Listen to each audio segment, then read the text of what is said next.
রাধা জি sir. তুমি square plus B square সূত্র কও। এত সময় নেই। স্যার মায়ের বেতন দিয়েছিলেন।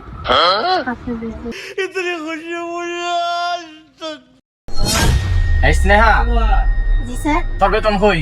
বাবা বলছে দিয়ে দেবে। আচ্ছা তোমরা যে কালকে প্রশ্নগুলো দিছিলাম জি স্যার। এগুলো এখন ধরাইমু, প্রশ্নের আনসার গুলো দিবাই দুজনে। এ রাধা তুমি কো এখানে কত হয়?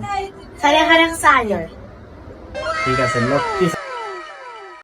স্নেহা জি স্যার। তুমি কো 90 প্লাস 120 প্লাস 470 কত হয়?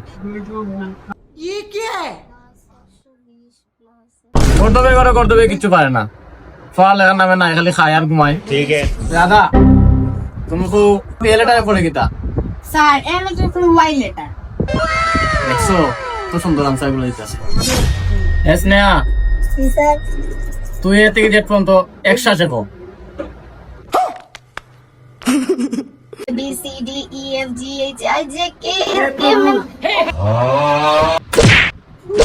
রাধা তুমি বলতো বর্তমান সময়ের নাম কিতা? Sir doctor Yunus. ঠিক আছে স্নেহা তুই কো ডক্টর ইউনুসের দাদার নাম কিতা? তখন যদি প্রশ্ন না পারবি তুই তো খবর আছে। अब तू गया बेटा, अब तू गया देख। স্যার আমি তো জানি না। তুই আজকে স্যার আমি আপনার কাছে কোনো পড়তাম না।